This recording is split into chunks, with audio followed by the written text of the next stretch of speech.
Good afternoon. First of all, thank you all for coming, for being here. I'll tell you up front, this is a very tough, probably the toughest press conference I've had to give since being in this position, but we'll get through it. Let me start by saying that this event has been one of the toughest events that I've ever had to work in my entire career. Losing a coworker and a friend like Adam puts a hole in your heart. And there's nothing out there that can ever replace that. And as bad as I'm feeling, I can only imagine what his family and his other friends are feeling. My heart goes out to them.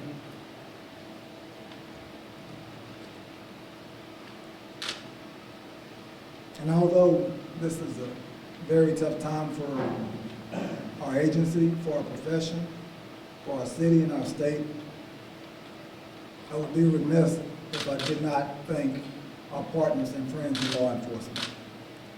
As you can see, they've been with us since this thing has begun, and they've continued to be by our side as we've continued this investigation. Going through something like this challenges your core. But knowing that you have people in your corner that you can count on helps make insurmountable situations possible. And that's exactly what happened here. Their friendship, their resources, their help, we would not have gotten it done without our fellow law enforcement partners. I know that many of you have questions regarding this investigation and the circumstances surrounding Master Trooper Gobert's death.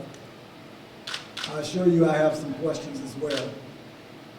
And one of the toughest things that I've had to realize with being an agency head in this position, especially during these type of events, is that I've got to allow my personnel to perform their duties. I have to allow them to do their jobs without me bombarding them with a ton of questions. With that said, I also want to thank everyone that's working on this investigation. And I want you all to know that the personnel that are performing these duties are under immense pressure, not only from a professional standpoint, but from a personal and emotional standpoint. Each time that they touch any part of this investigation, they're reliving Master Trooper Gobert's death over and over again. And yet, they work to perform their duties anyway. I could not be more proud of them, the work that they do, and our law enforcement profession at this time. While this horrible chain of events may appear to be simple to some, and while the investigation and some of the things that you question may appear to be simple, I can assure you that there are many factors that influence our response to situations and events like this. And although not every situation is the same, the information that's presented to us at the time is what we use to respond to these type of events.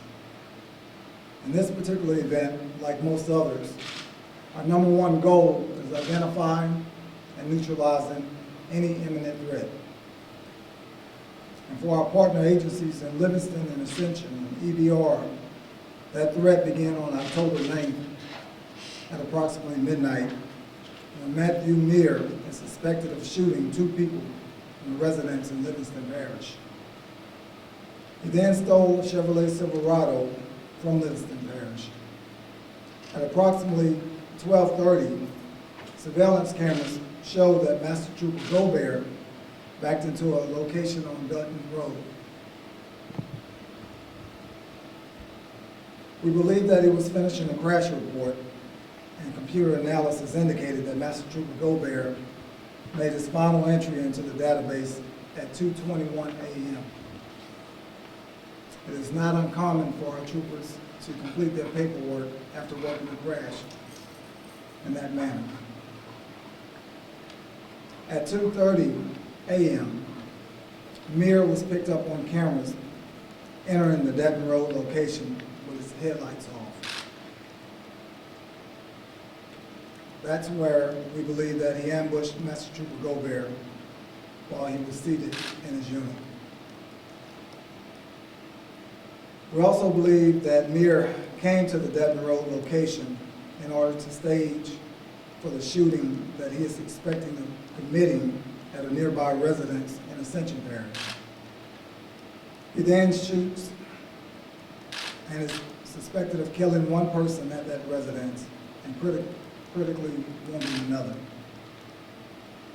Afterwards, Mir left the scene in that Silverado.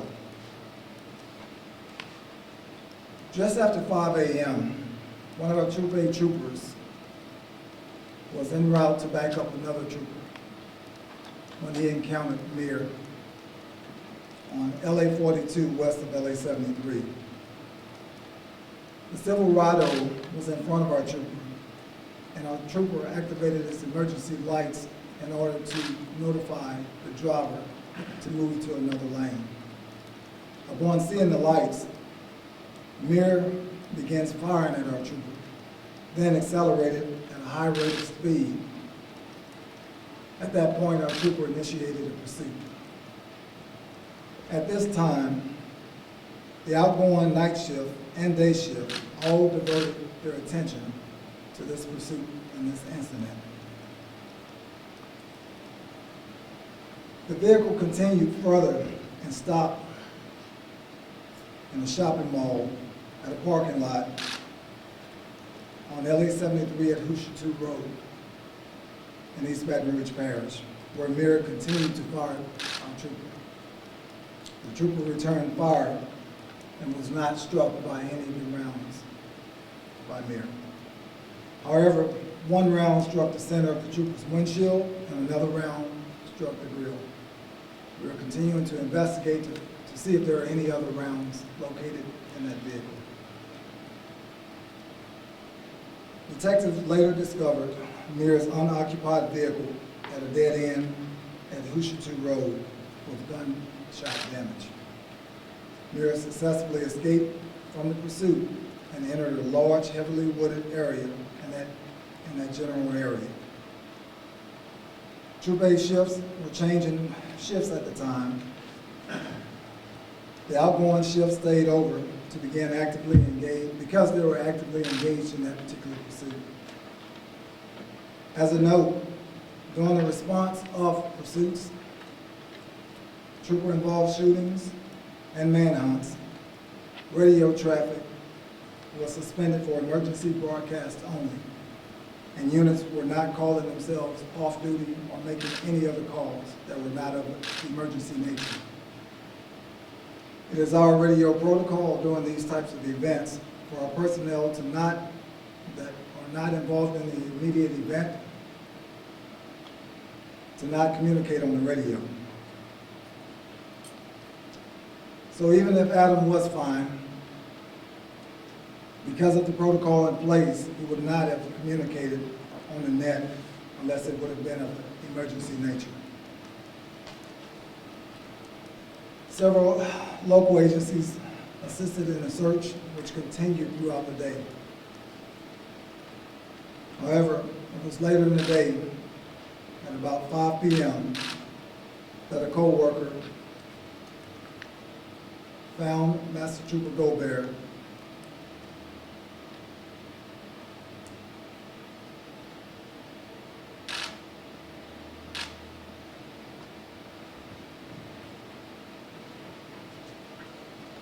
unresponsive in his vehicle. As the manhunt for Mir continued into the evening hours, law enforcement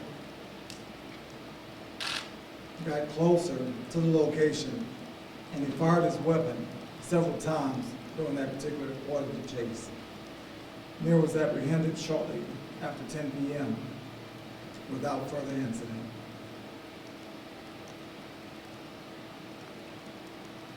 Muir suffered a canine bite and had a suspected self-inflicted gunshot wound to the leg.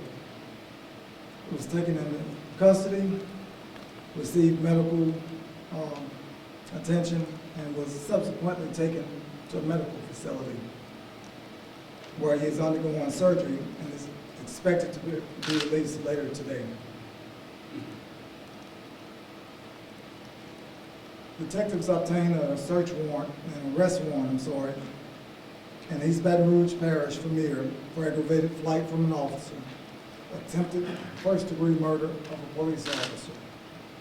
Additionally, arrest warrants obtained in Ascension Parish for aggravated flight from an officer, attempted first-degree murder of a police officer, and first-degree murder of a police officer.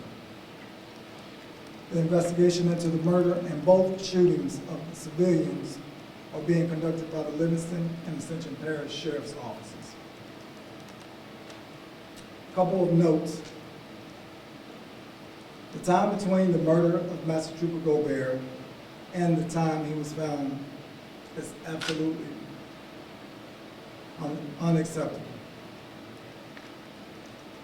And the results of this chaotic situation contributed to just that. However, the safety of our troopers, our officers, and our personnel is paramount. Due to these types of incidents and the nature of these events that occurred on October 9th, it created the perfect storm by which this happened. Following the shots fired, called the pursuing troopers, the radio traffic was held, which means that only extreme life or death radio traffic is communicated. This allows for the responding units to communicate effectively and efficiently in a safe manner. Due to this, units were not calling themselves off-duty or any other manner. This event has shown that redundant methods are necessary to ensure the safety of all of our personnel not actively engaged in these type of events. System improvements are currently underway, and they're currently being evaluated for immediate implementation utilizing expanded GPS coverage, dormant activity alerts, and redundant personnel tracking by supervisors and our communication staff. This is exactly why we sought to implement our computer-aided dispatch system that we're currently in the midst of implementing. We've known that we needed to make a change. We're in the process of making that change to better not only our technology, but increase the safety of our personnel. And as we continue to do so, we understand that we're not there yet.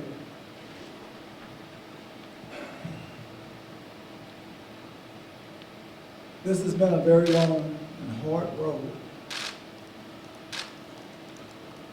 There's no worse feeling than to lose a coworker, lose a friend,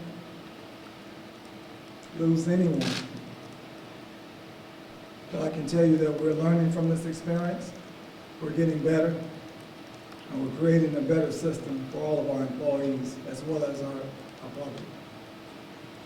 My heart goes out to the families of those other victims. The acts committed by this guy is unimaginable. It's horrific. I cannot imagine what those families are going through, but I am feeling their pain. And that's why I felt we did, and we had to do everything possible to remove him from society. And that's exactly what we did. So thank you for being here. I'll open it up to questions.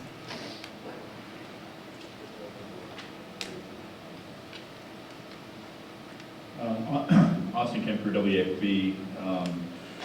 When he was apprehended, was he shooting at the dog or was he shooting at officers when he got the gunshot to the leg? Do you know, have any details about that? Well, at that particular time when we were engaged in the pursuit, we can't tell. He was shooting in the direction of the officers. So regardless of whether it's the dog or the officers, it's the same. And the time frame when Gobert was killed to when he was found, do we know approximately how long of a time frame that was? We do not have the exact time of death, and we are looking at that time frame. What we can tell you is the time frame by which Master Trooper Gobert entered the area in which he was killed, as well as the time that Mir, as I indicated, around 2-something that morning was when Mir entered that area. So we know it was between that time, or we suspect it was between that time and the 5 o'clock time in which our other officer came into contact with Mir. Yes, ma'am. Karen Chawla with Unfiltered with Karen. Is there a protocol in place for end of shift as to when the shift ends, everybody's supposed to check in with their supervisor? Well, typically that's done again over the radio or over the MDT. However, because of the incident that was ongoing with the officer-involved shooting, as I mentioned before, our protocol states that if the net is secure because of an emergency situation, then no, the troopers then go off on their own, and that's generally our protocol.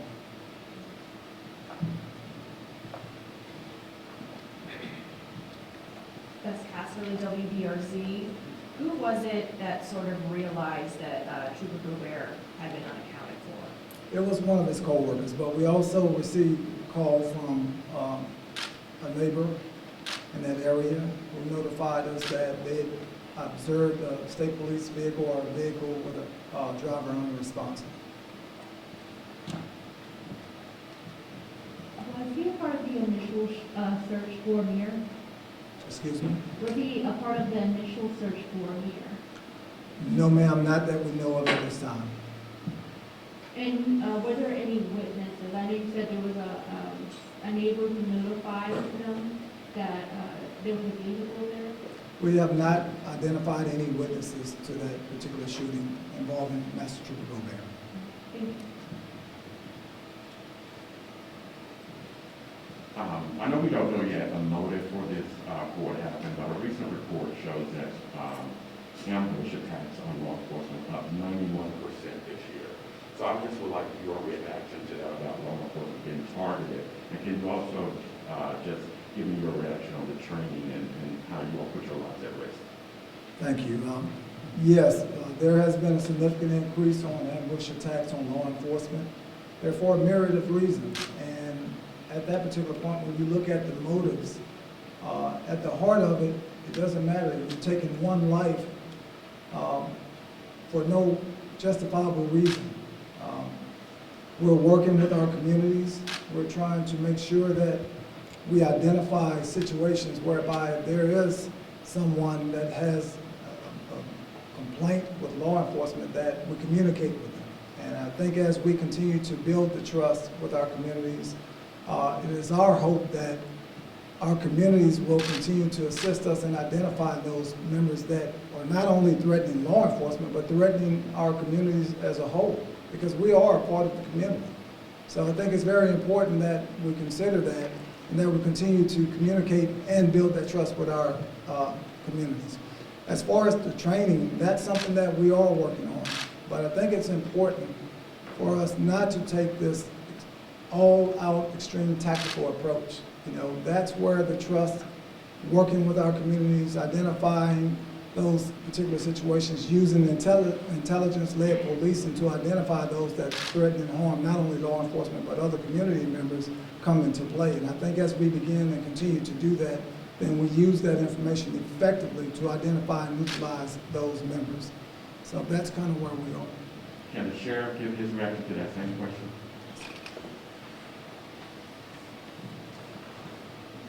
Well, you're citing Fraternal Order Police report where 91% Yes.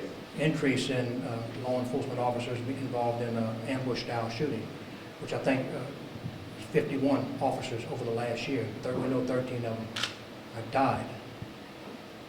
Well, you know, we try to tell, and we preach it, that, you know, law enforcement is still a noble profession. And you hate to see that a broad brush painted on all law enforcement. Listen, we take responsibility for our actions, and we know we have to do that. I just think there's a narrative out there now about law enforcement, and I think that may be some of it. Each situation has to be taken individually. And we all have to have responsibility. Our law enforcement officials raise their hand and take an oath to protect and serve. We generally do a whole lot more serving than protecting, but on nights like this past weekend, we have to do a lot of protecting and protect our community. So I don't have all the answers. I know it's out there, I know it's real, and we have to do what we have to do to try to make sure that we are out in our community. Situations like this, it's not a time to where we circle our wagons, right? We get out in our community even more. The Central Parish Sheriff's Office, Livingston, EBR, State Police, I hope we demonstrated to the public and our citizens, listen, we all one, and our mission is clear. It's to protect and serve our community. We take our own safety secondary. And we know when we raised our hand and took that oath that it may put our lives in danger. And this is what our troopers do. This is what our deputies and officers do. And it's sad to read that narrative where there's such an increase.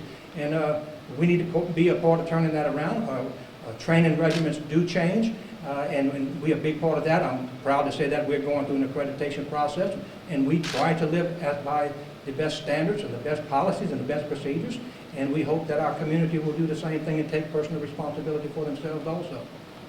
And well, another question for the sheriff is I noticed when the colonel was listing the charges for the suspect, you did mention about a murder charge for what happened in Ascension. So will he be charged for the death of what happened to the person in Ascension? Yes, those were just the charges of my agency. The Okay. sheriff has his charges as well, and yes, that he will be. And let me just also speak, when we go through these situations, when we talk about life, our troopers are human. Our officers are human, like everybody else. They're part of our communities. And you hear me say that time and time again because oftentimes when some of the public look upon us, they look upon us as a tool or an inanimate object, when in actuality, we are a part of the community. We feel the same pain when we feel loss, if not more so. So I think it's very important for us all to realize that we're all in this together. Take one more question from Leo. Yeah, can I just clarify? So investigators believe that Gobert was shot before the shooting in Floresville? That's what we're working to find out. We're not exactly sure, so I don't want to give you bad information. So we are looking to determine whether it was before or after, but as we get that information, we will definitely put it out. Okay, and was he shot through the glass of his vehicle, or do they believe the suspect entered his vehicle and he knows it's a weapon? Well, because of the investigation, we're going to have to withhold that bit of information. Okay, thanks. All right, thank you very much. We'll be releasing more information a little later on. I wanted to clarify one thing, though, that the protocol that they were talking about, that at end of a shift, you do have that in place, but because of this, you didn't have to do it because it was life or death traffic only. But is that something that's going to change? Like you were talking about immediate protocol, can you go into a little more detail that, hey, be it handwritten, be it physical, that a lieutenant needs to see you before you leave? Can you talk a little more about that? So when I talk about our technology, one of the things that we are in the process of implementing is computer-aided dispatch, CAD system. We haven't had that. This is the first time we've had that since the existence of state police. So prior to that, someone would have to call in and or type on the MDT whether or not they were 10-7 as we call it, or they were end of shift. We are putting things into place because of the advancements of technology whereby we can monitor that information. We can not only monitor by our supervisors, but we will also be able to monitor through our communication. So if we have an officer or a trooper that haven't communicated via the radio, and even if we have a situation in place to whereby they cannot because of our protocol, we'll have the technology to whereby they should be able to do so over their computer. And if we find that they have not communicated, then we can input those protocols and parameters to say, hey, if someone hadn't checked in at a certain amount of time, we need to check on it. Those are the things that we are implementing right now. And what time did that shift end for that shift? 1 a.m., 2 a.m., or? No, those shifts generally end about 5 in the morning. So as this other event is unfolding with the officer-involved shooting, we now have end of shift. So we have 2 shifts that's actually working. We had the shift ongoing, as well as the shift that was working. So it's Was just there an a- unfortunate situation. I thank you all. I know we have many more. I'll get to you guys after also. We were just asking about the GPS system and if it was on Trooper Gobert's unit. We'll, at the time. we'll look into that, we'll let you know. Yeah, we are, I can assure you, we're investigating that, and as we get that information, we're going to push it out. Okay? Thank you very much. Thank you all.